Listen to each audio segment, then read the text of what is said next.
I never thought the moment that almost destroyed my marriage would begin with something as simple as coming home early on a Tuesday evening. No screaming, no affair, no dramatic betrayal. Just a conversation I was never supposed to hear. And the quiet realization that the man I had shared 6 years of my life with was planning to completely ignore me for 7 days straight. Not because we had fought. Not because something terrible had happened, but because his coworkers convinced him it would be a relationship experiment, an empowerment exercise, a psychological test to see how desperate I would become for his attention. The strange thing is, when I heard the plan, I didn't interrupt. I didn't walk into the dining room and confront them. I didn't accuse Daniel of anything. Instead, I stood there silently in the hallway, listening to every word. And by the time their conversation ended, I realized something painful. The man I loved was willing to treat our marriage like a laboratory experiment. But what Daniel didn't know was that I had heard everything, every suggestion, every laugh,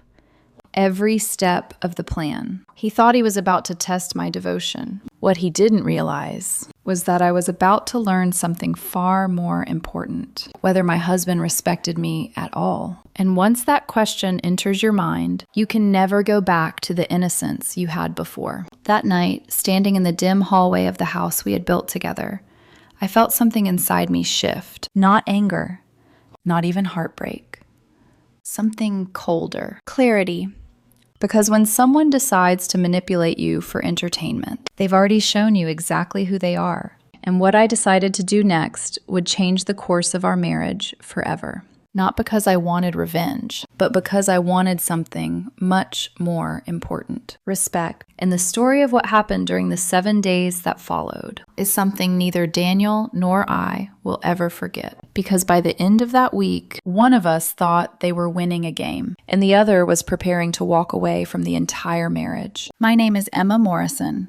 I'm 34, and for most of my adult life, I've believed in one thing with stubborn, almost naive certainty. If you choose a partner carefully, if you build slowly, if you communicate honestly, then love becomes something stable, something safe. I wasn't raised with fairy tale expectations. My parents divorced when I was 16, and I watched my mother rebuild herself brick by brick, working 2 jobs, learning to laugh again, refusing to let bitterness become her whole personality. She taught me that love wasn't about grand gestures. It was about consistency. It was about showing up. So when I met Daniel Morrison, that was what drew me to him. Not the charm, though he had it. Not the looks, though he wasn't hard to notice. It was the steadiness. I met him at a friend's birthday dinner downtown, one of those restaurants where the lighting is warm and everyone talks too loudly because they're drinking too quickly. I had arrived late, hair still damp from a rushed shower, and I slid into the last open seat, apologizing, cheeks flushed. Daniel was sitting 2 chairs away. He leaned slightly toward me and said, softly, like it was a private joke between us, "It's okay. The best people always show up late. Makes the night more interesting." I remember blinking at him, caught off guard by how calm his voice was. Not performative, not flirtatious in an obvious way, just present. Later, when the group split into smaller conversations, he asked what I did. I told him I worked in project coordination for a mid-sized construction firm, managing timelines, budgets, vendors, putting out fires before they became disasters. The kind of job that makes you hyper-alert to risk, because the smallest oversight can turn into a 6-figure mistake. He smiled and said, "So you're basically the person who keeps chaos from winning." And I laughed, really laughed, because it felt accurate in a way most people didn't see. Daniel worked in corporate operations at a tech company. The details weren't romantic, but the way he talked about it made him sound competent. He wasn't the kind of man who bragged. He spoke in clean sentences. He listened more than he talked. And when he looked at you, it felt like he was actually there, not half present, not scanning the room for someone better. On our first date, he arrived 5 minutes early. On our second, he remembered that I hated cilantro. On our third, he asked about my mother and didn't flinch when I told him the divorce story. That's how Daniel built trust, quietly, patiently. Within a year, we were living together. Within 2, we were married. It was a small wedding, intentional. No debt, no flashy performance, just close friends, family, and vows that felt grounded. And for the first few years, it was good. Not social media perfect, but real. We had routines that felt like home. Saturday mornings meant coffee on the back deck, bare feet on cool wood, Daniel reading headlines while I scrolled through project updates. Sundays meant grocery shopping and teasing each other in the cereal aisle, him tossing something sugary into the cart just to watch me roll my eyes. At night, he'd reach for me in bed without thinking, his hand finding mine like a reflex. I thought that meant something. I thought consistency meant safety. We didn't have children, not because we didn't want them, but because we were trying to be responsible.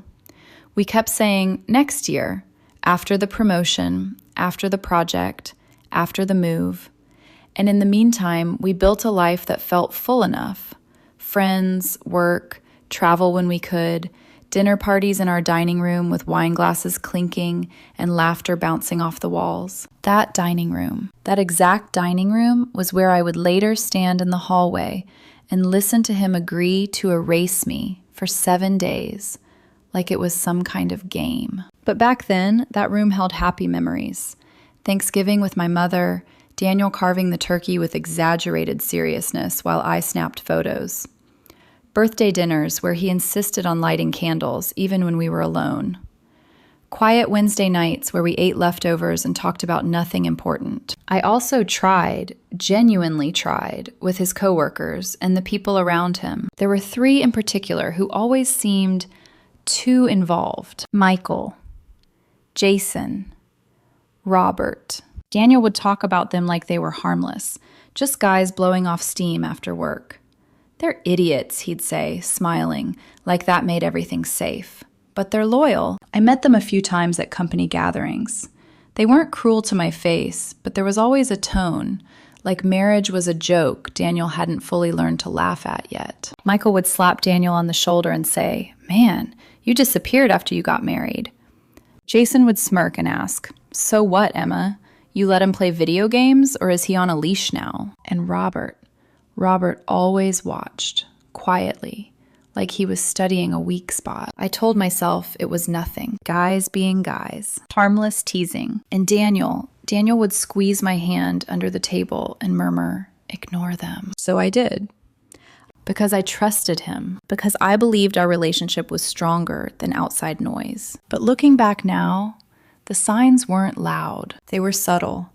Daniel started checking his phone more during dinner, thumbs moving fast, a faint smile that didn't match anything I had said. He started using phrases that didn't sound like him. Stuff like, "Space is healthy," said in a tone that felt rehearsed. Or, "I just think people get complacent when they're too comfortable," like he was quoting someone. Once, when I asked him what was wrong, because he'd been distant for no clear reason, he looked at me and said, "Nothing's wrong. I'm just trying not to be too available." I remember staring at him like he'd spoken a language I didn't understand. "Too available," I repeated. He shrugged, eyes flicking away.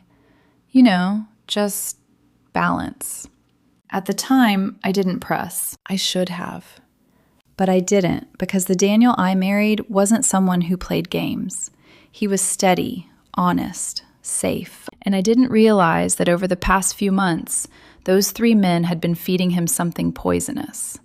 Slowly, casually, disguised as confidence. They weren't telling him to cheat. They weren't telling him to leave. They were telling him something more insidious. That love was a power struggle. That attention was a currency. That a marriage could be tested like a science experiment, just to see who broke first. And the worst part? Daniel didn't come home and tell me he was feeling insecure. He didn't sit across from me at the kitchen table and say, "Emma, I'm afraid we've gotten too comfortable." He didn't ask for excitement.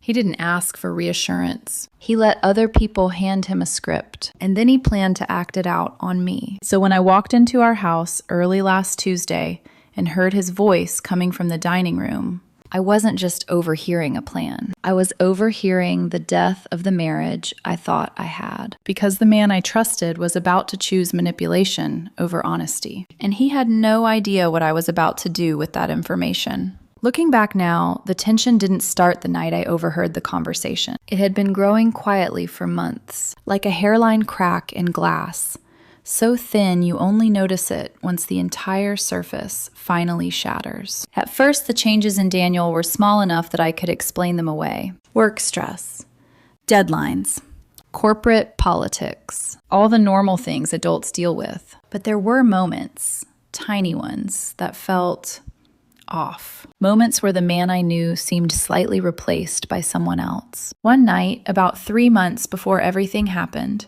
we were sitting on the couch watching a movie. My head was resting against his shoulder, and halfway through the film, he picked up his phone. Nothing unusual about that, except the way his expression changed. A small smirk, then a quick glance toward me before he typed something fast. "Work?" I asked casually. "Yeah," he replied immediately. Too immediately. I didn't push it, but 5 minutes later his phone buzzed again, and I heard him chuckle quietly. Not a work chuckle. A group chat chuckle. Later that night, when he went to the bathroom, the phone screen lit up on the coffee table. I didn't pick it up.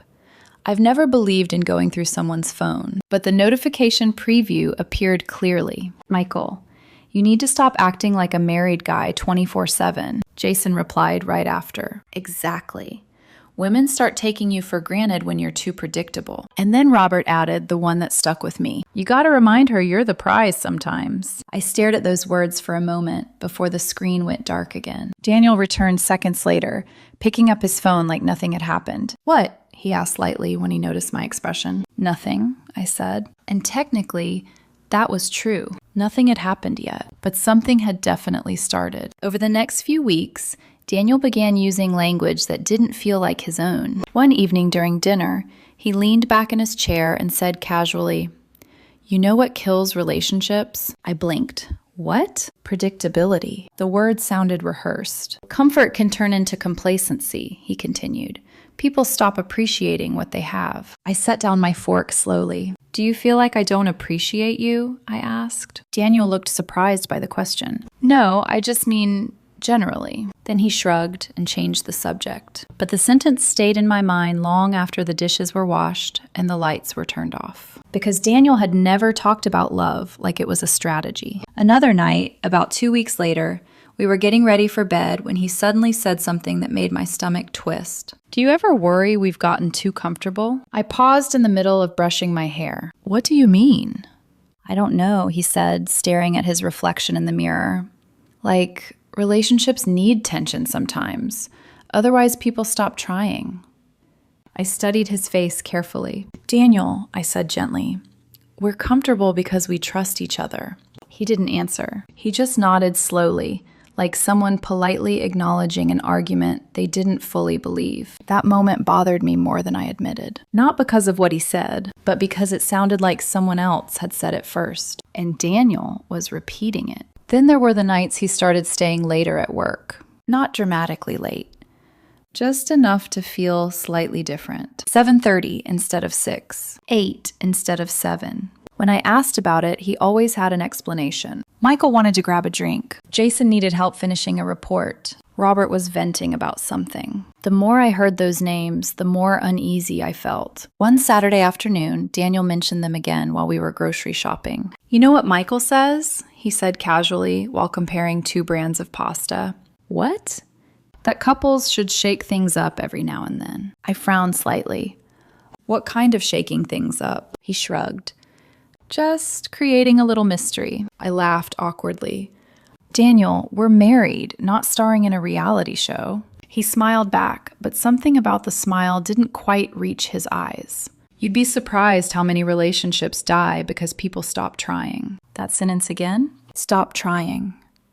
As if stability itself were a problem. At that point, I still believed we were okay. Not perfect, but stable. I thought maybe Daniel was just feeling restless. Maybe turning 35 had triggered some kind of existential reevaluation. People go through phases like that. But the truth was simpler. and more dangerous. Daniel wasn't coming up with these ideas. He was being coached, encouraged, influenced. And the night I came home early last Tuesday, I finally heard the full version of the plan. I had gone out to run errands after work, picking up paint supplies for a small renovation project in the garage. But the store was out of the primer I needed, so I drove home earlier than expected, around 6 o'clock. I entered through the garage door the way I usually did. The house was quiet. Then I heard voices, male voices, coming from the dining room. Daniel's voice was on speakerphone with his 3 coworkers: Michael, Jason, Robert, the same trio whose advice had been slowly reshaping my husband's thinking for months. I wasn't trying to eavesdrop. At first, I just slowed down because I didn't want to interrupt. But then I heard Michael say something that froze me in place. "Listen, man," he said confidently. "You're way too available to her." My heart skipped. "Women don't respect men who are always there," Michael continued. "Basic psychology." Jason jumped in immediately. "Exactly. My buddy tried the silent treatment on his girlfriend for a few days, and it completely flipped the dynamic.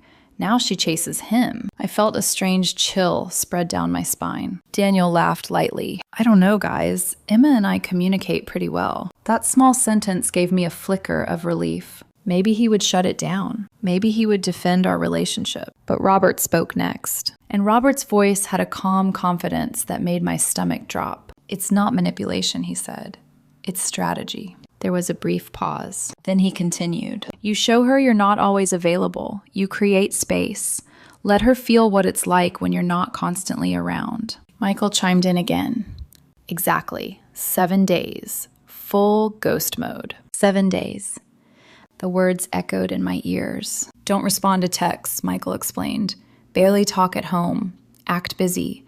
Make her wonder what's going on." Jason laughed. "By day 3, she'll be panicking," Robert added calmly. "And by day 7, she'll realize she can't take you for granted." My fingers tightened around the grocery bag I was holding. Daniel hesitated. I could hear it in his voice. An entire week seems kind of extreme. For a moment, hope returned. Maybe he would refuse. Maybe he would say this was ridiculous. But Michael said the sentence that changed everything. "Think of it as a test." And the silence that followed was Daniel thinking. I should have walked into that dining room. I should have stepped around the corner, looked Daniel straight in the eye, and said, "What exactly are you doing?" But I didn't. Because in that moment, something told me that interrupting the conversation would only give him an escape. An excuse.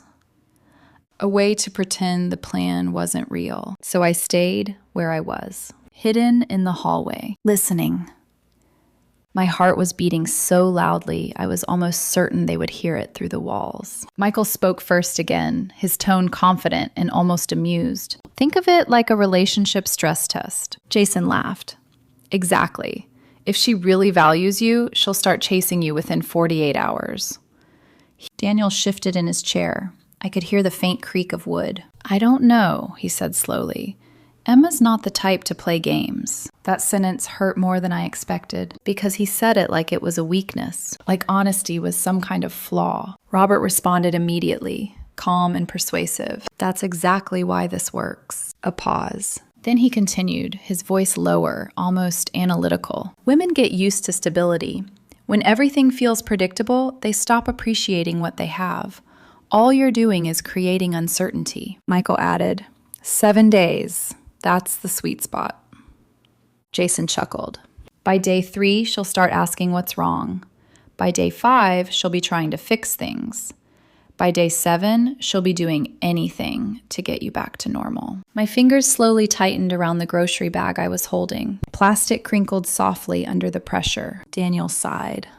"What if she just doesn't react?" Michael laughed loudly. "Come on, man, she's your wife. No woman lets her husband go silent for a week without freaking out." Robert spoke again, more serious. "And if she doesn't react, then you've learned something important." Daniel hesitated. "What?" "That she doesn't value the relationship the way you thought." The words hit me like cold water. So this was the logic. Ignore me. Manipulate me. And if I didn't panic, somehow that meant I was the problem. For a long moment, Daniel didn't say anything, and in that silence, I realized something painful. He was considering it. Seriously. I pressed my back lightly against the wall, steadying myself. Then Jason spoke again. "You've been too predictable, man. Always answering texts, always available, always present. Women stop appreciating that." Michael added, "Exactly. You need to remind her you're the prize, too." Another pause. Then Daniel asked the question that made my stomach twist. "So, what exactly would I do?" And just like that, the plan began. Michael's voice became energetic. "Okay, here's how it works. Starting this weekend, you go quiet. Not rude, not angry, just distant." Jason jumped in. "Short answers. No initiating conversations." Robert continued calmly. "Act busy, work late, stay on your phone. Let her wonder what changed." Michael laughed again. "Trust me, the uncertainty will drive her crazy." I could almost picture them sitting around the table, grinning, nodding, congratulating themselves like relationship scientists. Daniel still sounded unsure. 7 days, though. That seems like a lot." Jason scoffed. "Man, if you break first, the whole thing fails." Robert added, "That's the key rule. No matter what she does, you don't give in." Michael concluded proudly, "By the end of the week, she'll appreciate you more than ever." There was a long pause. My chest tightened because I knew what was coming. Daniel finally spoke. "All right, just one word. Quiet. Casual." But it landed like a hammer. Michael clapped loudly. "There you go. That's the spirit." Jason laughed. "You're about to change the whole dynamic of your marriage." Robert said calmly, "You'll thank us later." And Daniel laughed with them. Not nervously. Not awkwardly, a real laugh. My throat tightened painfully. 6 years of marriage. 6 years of trust. And he had just agreed to manipulate me for 7 days because 3 coworkers thought it would be funny. For a moment, anger surged through me so strongly that my body actually trembled. I imagined walking into the dining room. Imagined looking directly at Daniel and saying, "You want to test me? Fine. Let's see what happens." But another thought stopped me. A quieter thought. A colder one. If Daniel wanted to test me, then maybe I should let him. Because sometimes the only way someone truly understands the consequences of manipulation is when the experiment doesn't go the way they expected. Slowly, carefully, I backed away from the hallway, step by step, making sure the floor didn't creak. The conversation in the dining room continued behind me. Laughter, advice, more instructions. I didn't need to hear the rest. I had heard enough. I slipped out through the garage the same way I had entered, got into my car, and drove. Not fast, not recklessly, just quietly. I ended up at a small park about 10 minutes away. There was a lake there, still and reflective in the evening light. I sat on a bench staring at the water, my hands folded together tightly. My mind replayed Daniel's voice over and over. All right, 7 days. He thought he was going to disappear emotionally for a week. He thought I would panic, beg, chase him. But sitting there by the lake, something inside me became very clear. I don't chase people who deliberately ignore me. I don't beg for attention from someone who thinks love is a power struggle. And I definitely don't stay in relationships where I'm treated like a psychological experiment. Daniel wanted to ghost me for 7 days. Fine. But while he was playing his little game, I was going to do something else. Something real. I pulled out my phone, opened the Notes app, and started writing a list. Not emotional thoughts, not angry messages, just steps. Calm. Practical. Separate finances. Consult an attorney. Find temporary housing. Document assets. Pack systematically. Leave no confusion. 7 days. That's how long Daniel planned to ignore me. 7 days. To prepare the end of our marriage. When I finally returned home that evening, it was almost 8 o'clock. The house looked exactly the same as it had every other night for the past 6 years. Warm kitchen lights. The faint smell of garlic from dinner. Daniel standing at the stove. If someone had taken a photograph of that moment, nothing would have looked unusual. But I knew something he didn't. and that knowledge made the air between us feel different. He turned when he heard the garage door open. "Hey," Daniel said casually, wiping his hands on a kitchen towel. "You're back later than I expected." I forced a small smile. The store didn't have the primer I needed. That part wasn't even a lie. "I'll grab it this weekend," he nodded. "Sounds good." For a moment, we just stood there looking at each other. It was strange. 6 years of marriage, and I suddenly felt like I was looking at a stranger who happened to have my husband's face. "Dinner's almost ready," he added. "Smells good," I replied. And that was it. A perfectly normal conversation. Except now I knew that just minutes earlier, he had agreed to spend the next 7 days deliberately pretending I didn't exist. We ate dinner together at the table like we always did. He asked about my day. I asked about his. If anyone had been watching us, they would have thought nothing was wrong, but every word carried a quiet weight, because I was already thinking about the list on my phone, the plan, the timeline. That night, we went to bed around 10:30. Daniel fell asleep quickly, like he always did.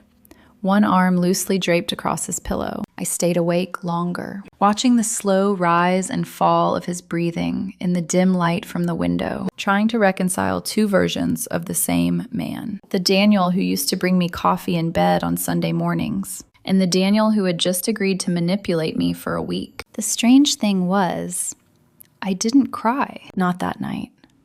What I felt was something quieter, a kind of calm that only comes when a difficult decision has already been made. Friday morning came. Daniel left for work at his usual time. He kissed my cheek before heading out the door. "See you tonight," he said.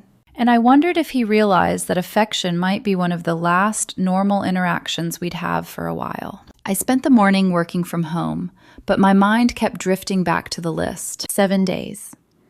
That was the timeline. 7 days before Daniel expected his experiment to end, which meant I had exactly 7 days to prepare my exit. That afternoon, during my lunch break, I made the first call. An attorney. Her name was Laura Bennett, a family law specialist recommended by a colleague of mine years earlier. She answered on the second ring. "Bennett Legal." "Hi," I said carefully.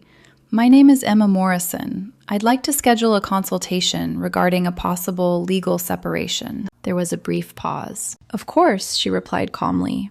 "Are you available this afternoon?" "Yes." 3 o'clock work for you?" "It does." "Bring any financial documentation you have access to. We'll discuss your options." The call lasted less than a minute. But when I hung up, something shifted. The plan was no longer theoretical. It had begun. That evening, Daniel came home right on schedule. And just like his coworkers had instructed, the performance started. He walked into the living room where I was sitting on the couch and gave a short nod. "Hey." The greeting felt clipped, almost mechanical. "Hi," I replied. He didn't sit beside me like usual. Instead, he walked past me and went straight to the kitchen, opened the refrigerator, scrolled through his phone while he stood there. A few minutes later, I followed. "Want to cook something or order takeout?" I asked. Daniel shrugged without looking up. "Whatever you want." 3 words, no eye contact, just like the plan. I felt something inside me go still. So this was day 1. The experiment had begun. I nodded calmly. "All right." I cooked anyway. Chicken and vegetables. When I placed a plate in front of him at the table, he muttered a quick thanks, but stayed focused on his phone. Short answers. Minimal conversation. Distance.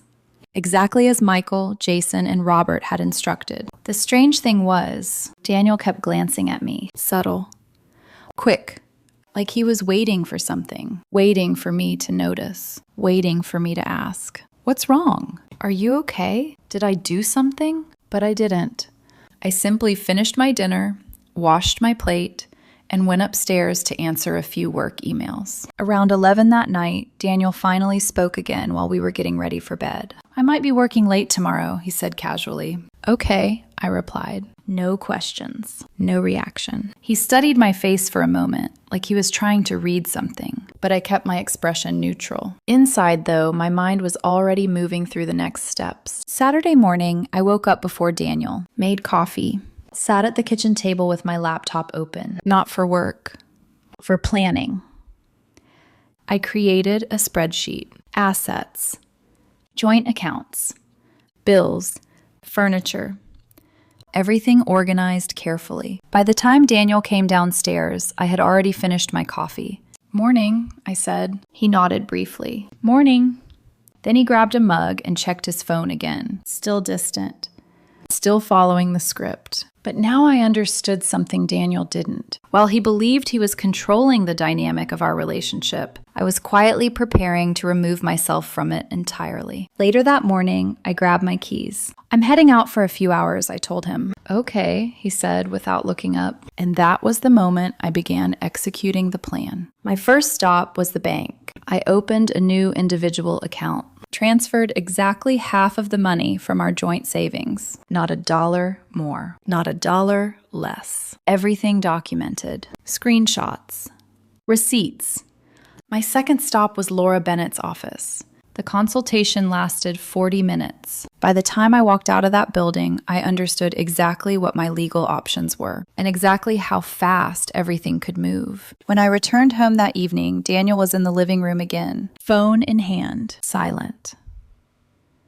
Day one of his experiment was ending, but what he didn't realize was that day one had also begun something else. The quiet dismantling of the life we had built together. And Daniel was so focused on ignoring me, he hadn't noticed a single thing. By the time Saturday evening arrived, Daniel was fully committed to his little experiment. The silence, the distance, the carefully measured indifference. If I hadn't known the reason behind it, I might have believed something was actually wrong. But because I knew the truth, every moment felt almost surreal. Daniel believed he was creating emotional uncertainty. In reality, he was giving me exactly what I needed. Time, space, and the perfect cover to prepare my exit. That night, he barely spoke during dinner. 3 or 4 words at most. He spent most of the evening scrolling on his phone, occasionally glancing at me from the corner of his eye, watching, waiting,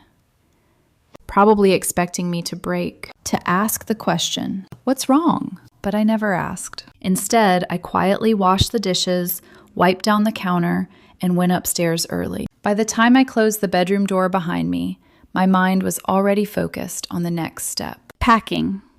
Not dramatically. Not all at once. Slowly.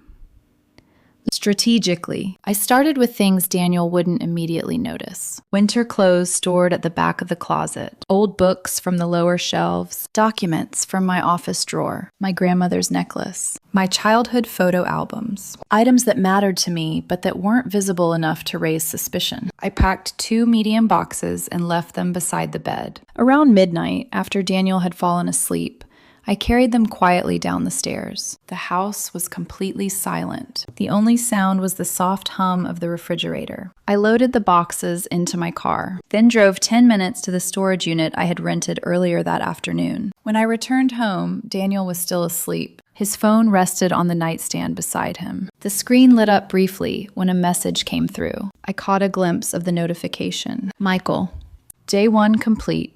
Stay strong." Jason replied seconds later. "Has she cracked yet?" Robert followed. "Remember, don't break first." I stared at the phone for a moment before the screen went dark again. Then I lay down beside my husband and fell asleep. Sunday morning followed the exact same pattern. Daniel moved around the house like a distant roommate. Polite, detached, emotionally unavailable, and the more he ignored me, the easier it became to leave. At one point, I passed him in the living room. "Morning," I said. He glanced up briefly. "Morning." Then he went back to his phone, just like that. If Daniel expected panic, he must have been confused by how calm everything felt. But that calmness came from something he didn't understand. I wasn't trying to fix the distance. I was using it. Later that day, while he was in the backyard taking a call, I began another quiet task, cataloging the house. I opened my laptop and started a spreadsheet. Columns, dates, purchase history, ownership. What belonged to me before the marriage, what belonged to him, what we had bought together. Every chair, every appliance, every piece of furniture. It took hours. But by the time I finished, I had a perfectly organized record of everything inside our home. Sunday night, Daniel stayed up late in the office. I could hear him laughing softly through the door. Speakerphone. The same three voices I had heard in the dining room earlier that week. Michael, Jason, Robert.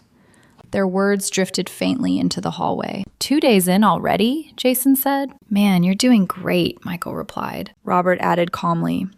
By now, she's definitely wondering what's going on. Daniel chuckled quietly. Yeah, she seems confused. My hand froze on the hallway railing. Confused. That's what he thought this was. Confusion. He had no idea that while he was celebrating day 2 of his experiment, half my belongings were already sitting in a storage unit across town. Monday morning, Daniel left for work early. He didn't say goodbye, just grabbed his keys and walked out the door. The silence no longer hurt. Now it just made things easier. As soon as his car disappeared down the street, I began the next phase. I called the rental apartment I had viewed on Saturday. A small 1-bedroom unit, fully furnished, month-to-month lease. The landlord answered immediately. Hi, this is Emma, I said. I'm calling about the apartment. Yes, he replied. Are you still interested? Yes, I'd like to move forward. We finalized the paperwork by email within an hour. The lease began Thursday. That gave me 3 more days. 3 days to finish removing everything that belonged to me. Tuesday and Wednesday followed the same pattern. Daniel continued his ghosting performance perfectly. Short answers. No eye contact. Long hours in the office. Meanwhile, I made 3 more trips to the storage unit. Clothes. Kitchen equipment I had brought into the marriage. My office chair. My personal electronics. Boxes of documents. Framed photos of my family.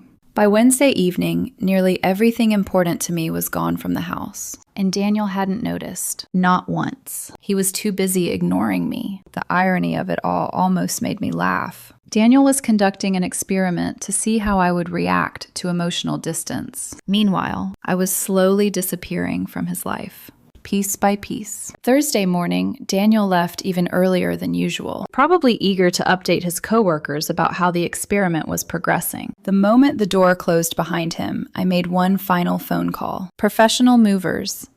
They arrived at 10 o'clock sharp. Within 2 hours, they had removed the rest of my furniture. My desk.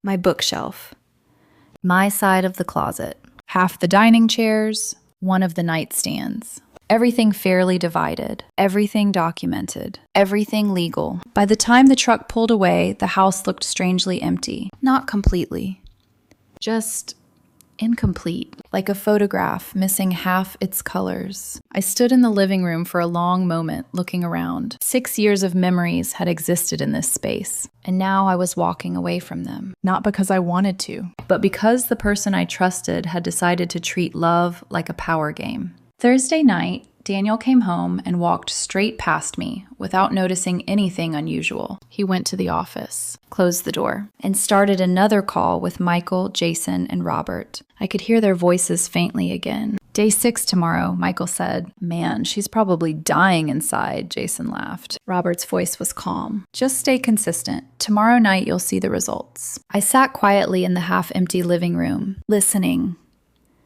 and thinking about the envelope already sitting on the kitchen counter. The letter inside. By this time tomorrow, Daniel would finally see the results of his experiment, just not the ones he expected. The house was silent when I woke up on Friday morning, 5:12 a.m. For a few seconds, I lay there staring at the ceiling, trying to remember what day it was. Then the weight of the past week settled back over me. Day 7.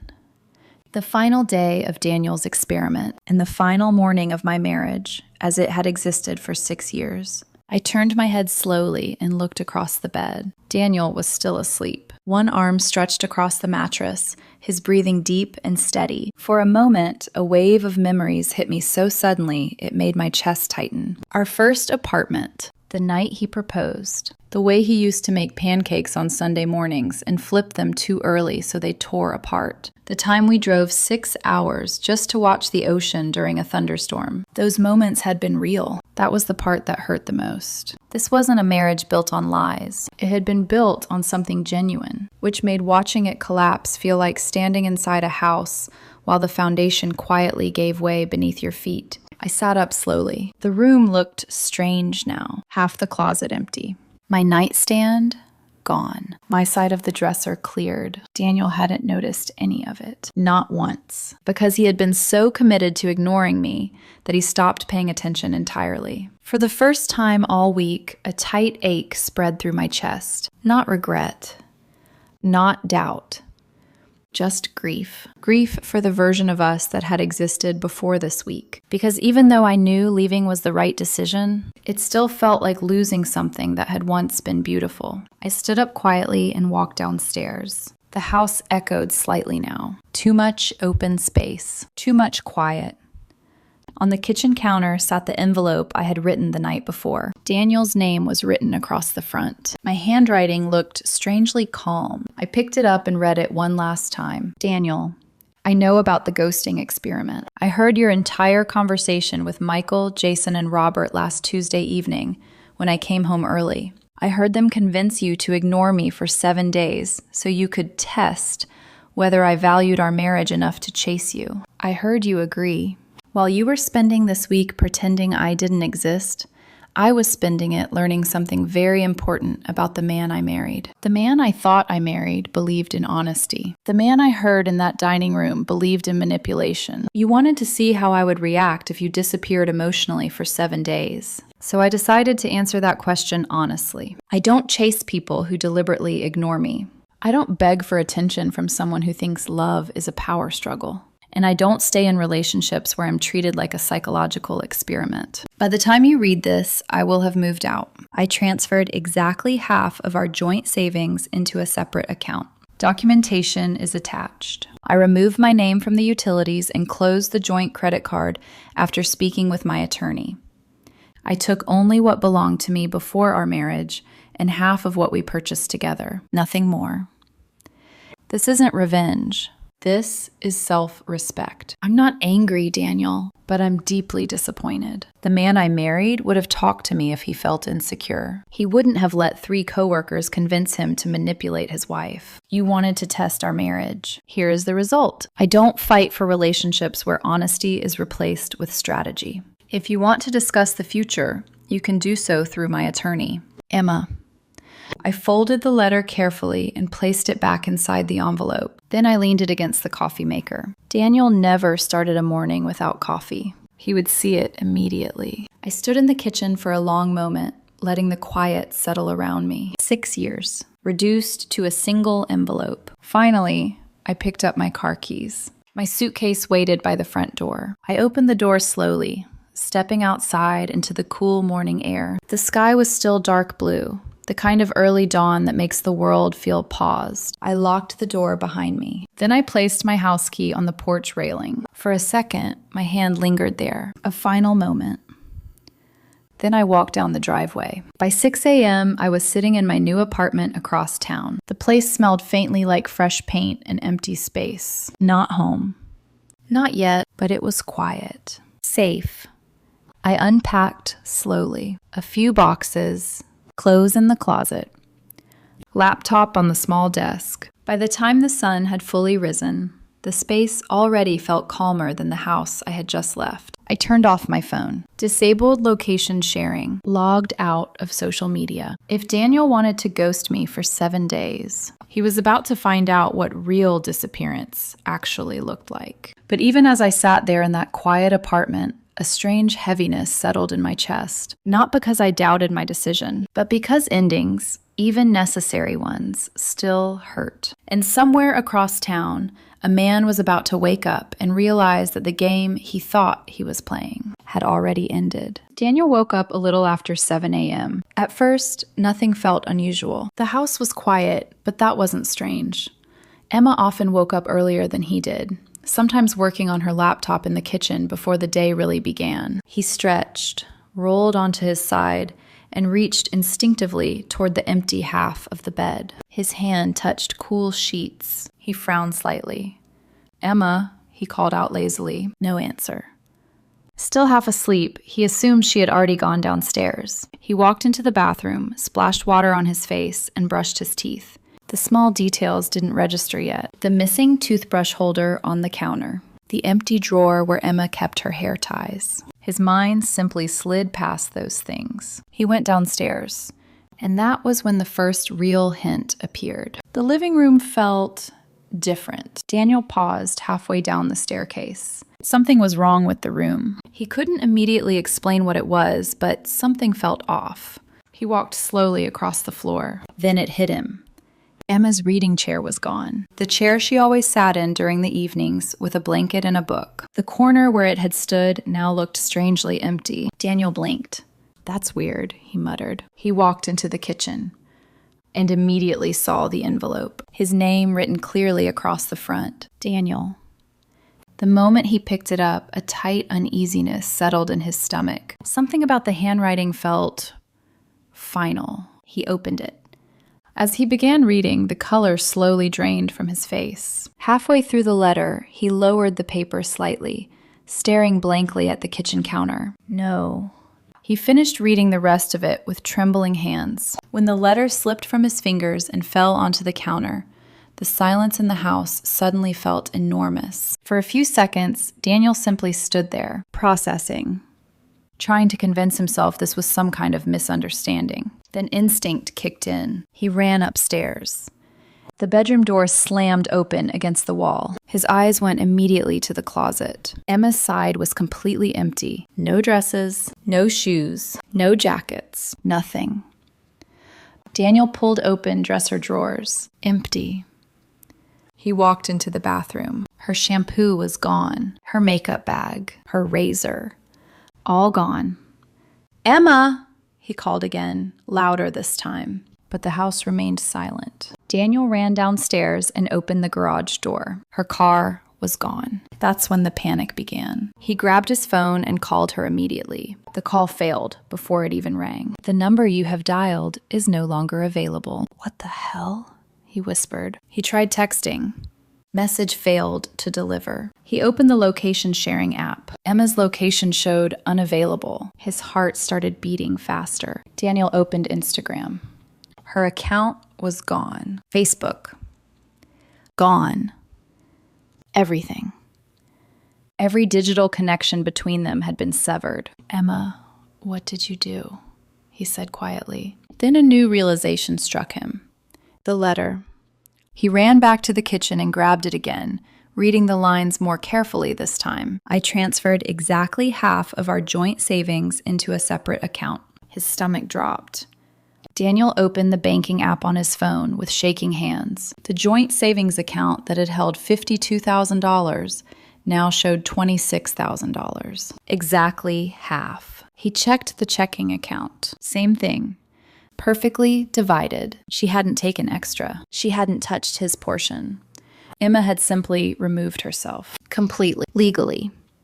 Methodically. Daniel slowly slid down against the kitchen cabinet until he was sitting on the floor. For the first time all week, the full reality of what had happened finally hit him. The experiment. The plan. The 7 days. While he had been pretending to ignore his wife, Emma had been preparing to leave him. Every moment he thought he was winning some invisible power struggle. She had been dismantling their life together, piece by piece. And the worst part, she had heard everything. Every word of the conversation in the dining room. Every laugh. Every stupid piece of advice from Michael, Jason, and Robert. Daniel buried his face in his hands. Oh God. For the first time since the experiment began, he understood what he had actually done. He hadn't been testing Emma. He had been testing her trust. And he had just failed in the worst possible way. The first thing Daniel did after reading the letter a second time was call Michael. The phone rang twice before Michael answered. "Hey man," Michael said casually. "Day 7, right? So what happened? Did she finally crack?" Daniel didn't respond immediately. For a moment, he just stared at the empty kitchen. Then he said quietly, "She left." There was a pause on the line. "What do you mean she left?" Michael asked. "I mean she's gone," Daniel said, his voice tight. "Completely gone. Moved out, took half the money, lawyer, everything." Another silence. Then Michael laughed. "Okay, come on, seriously. What actually happened?" "I'm serious," Daniel snapped. The sharpness in his voice made Michael go quiet. Daniel rubbed his forehead, pacing across the kitchen. "She heard the conversation," he said. "What conversation?" "The one last Tuesday, The one where you told me to ghost my wife for 7 days. Michael didn't answer. Daniel continued, his voice growing heavier with every word. She heard all of it, the entire plan. Now Michael sounded uneasy. Okay, that's not great. Not great? Daniel said, disbelief rising. Michael, she left the house. She emptied half the furniture. She split the bank account. She hired a lawyer. Michael exhaled slowly. Well, that seems like an overreaction. Daniel stopped pacing. An overreaction? Yeah, Michael said defensively. It was just a relationship strategy. You weren't cheating on her. Daniel felt something inside him snap. I ignored my wife for an entire week because 3 guys at work thought it would be funny to test her. Hey, don't put that on us, Michael said quickly. You chose to do it. Daniel hung up. For a few seconds, he stood there, staring at his phone. Then he called Jason. Jason answered immediately. All right, man, what's the verdict? Did she finally break? Daniel's voice was flat. She moved out. What? Emma left me. Jason laughed once, then stopped. Wait, you're serious? Yes. How the hell did that happen? Daniel let out a hollow breath. She heard everything. Another pause. Then Jason said something that made Daniel's stomach turn. Well, maybe she was looking for an excuse to leave anyway. Daniel closed his eyes. 6 years. 6 years of marriage, reduced to a casual theory about excuses. He ended the call without another word. The last call he made was to Robert. Robert answered calmly, like always. Morning, Daniel. Daniel didn't bother with greetings. She left. Robert was quiet for a few seconds. Then he asked one simple question. How? She heard the conversation last Tuesday. Another silence. But unlike Michael and Jason, Robert didn't sound surprised. He sounded thoughtful. Well, Robert said slowly, that explains the lack of reaction. Daniel frowned. What do you mean? She wasn't confused, Robert said. She already knew what you were doing. Daniel felt a cold weight settle in his chest. So while you thought you were testing her, Robert continued calmly, she was making her own decisions. Daniel sank into a chair. You said it would work, he muttered. Robert sighed. I said it would create a reaction. It did, but not the one you expected. Daniel didn't answer, because for the first time since this whole thing started, he understood something clearly. Emma hadn't reacted emotionally. She had reacted logically, and logic had led her straight out the door. Later that afternoon, Daniel tried calling Emma again, still blocked. He tried emailing. No response. He even drove to Emma's best friend Lily's house. Lily opened the door and immediately folded her arms. You need to leave, she said. Please, Daniel said. I just need to talk to Emma. Lily's expression didn't soften. She told me what happened. Daniel swallowed. She did? Yes. And I think she's right. The words landed like a punch. Lily, I made a mistake. You didn't make a mistake, Lily said firmly. You planned a psychological game against your own wife. Daniel didn't argue, because he knew she was right. Do you know where she is? He asked quietly. Lily shook her head. And even if I did, I wouldn't tell you. Daniel left without another word. By Wednesday, the official documents arrived in the mailbox. A petition for legal separation. Attached was a letter from Emma's attorney. 5 conditions, 5 requirements if Daniel wanted even the smallest chance of repairing the marriage. End all friendships with Michael, Jason, and Robert immediately. Write a personal statement acknowledging why manipulation in a relationship is unacceptable. No contact with Emma for 30 days. After 30 days, mediation would be scheduled through legal counsel. Counseling would be considered, but reconciliation was not guaranteed. Daniel read the letter 3 times. 30 days. 30 days of silence. The irony hit him hard. He had planned 7 days of silence as a test. Now he was facing 30 days of silence as a consequence. For the first time in his life, Daniel understood something painful about relationships. You can rebuild after arguments. You can recover from misunderstandings. But when you deliberately destroy someone's trust, you don't get to decide how long it takes to repair it, or whether it can be repaired at all. 30 days is a long time when you're waiting to find out whether your marriage still has a future. For Daniel, those 30 days moved painfully slow. For me, they were something different. They were quiet, Necessary. Healing. I didn't spend the month sitting around replaying what happened. Instead, I focused on rebuilding something I had almost lost that week, my sense of stability. I settled into the small apartment. I went to work. I cooked dinner for myself again. I started therapy, something I hadn't realized I needed until everything collapsed. Because the truth is, when someone you trust suddenly turns your relationship into a game, it shakes more than just your marriage. It shakes your sense of safety. And safety takes time to rebuild. During those 30 days, Daniel respected the conditions. No calls, no messages, no surprise appearances. My attorney confirmed he had cut off contact with Michael, Jason, and Robert completely. He had also submitted the written statement the attorney requested, 6 pages long. I didn't read it immediately. Part of me wasn't ready yet. Finally, after the full 30 days passed, my attorney contacted me. "Daniel has agreed to mediation," she said calmly. "Would you like to proceed?" I sat quietly for a long moment before answering. Yes.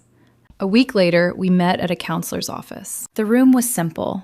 Neutral walls, 2 chairs across from each other, and a small table between them. Dr. Rachel Martinez, the mediator, greeted both of us with a calm professionalism that made the situation feel strangely formal. Daniel arrived a few minutes after I did. When he walked into the room, I felt a small, unexpected tightening in my chest. He looked different, thinner, more tired. Not broken, but quieter somehow, like someone who had spent a long time thinking. For a moment, we simply looked at each other. 30 days of silence sitting in the space between us. Dr. Martinez gestured toward the chairs. "Thank you both for coming. Today is simply a conversation. No decisions have to be made immediately." Daniel sat across from me. His hands were clasped tightly together. When he finally spoke, his voice was softer than I had heard it in years. "Emma, I'm sorry." Not defensive, not rehearsed, just simple.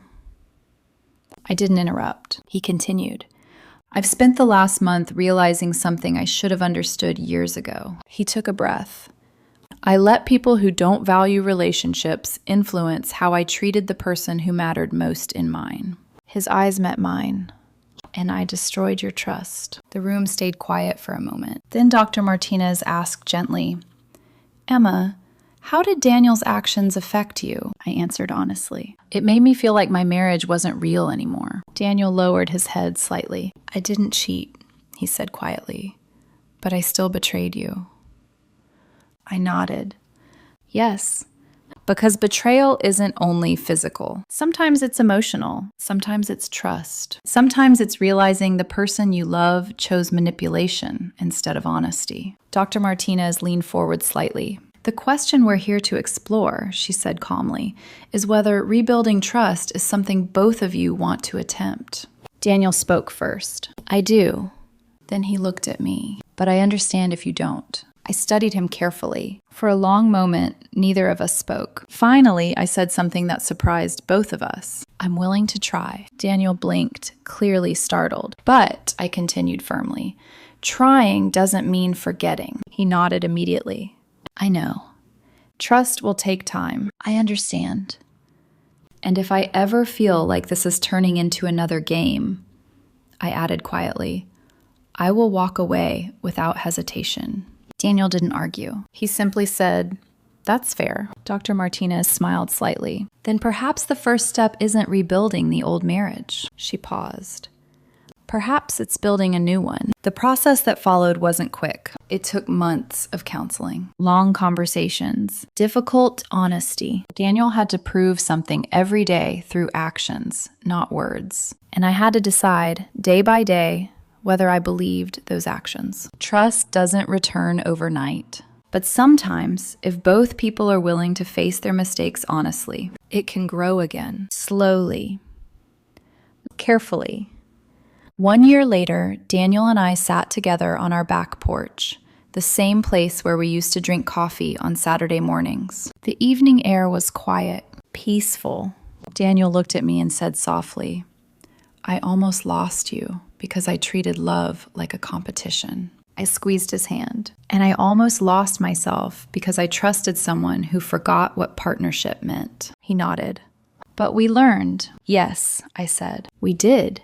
The truth is, relationships don't fail because people argue. They fail because people stop respecting the person they promised to protect. And sometimes the most powerful moment in a relationship isn't when someone begs you to stay. It's when you're strong enough to walk away and the other person finally understands why. Because real love doesn't need tests. It needs trust. And trust is built on honesty, communication, and the courage to treat your partner like a teammate, not an opponent. That was the lesson Daniel learned the hard way. And the lesson I will never forget.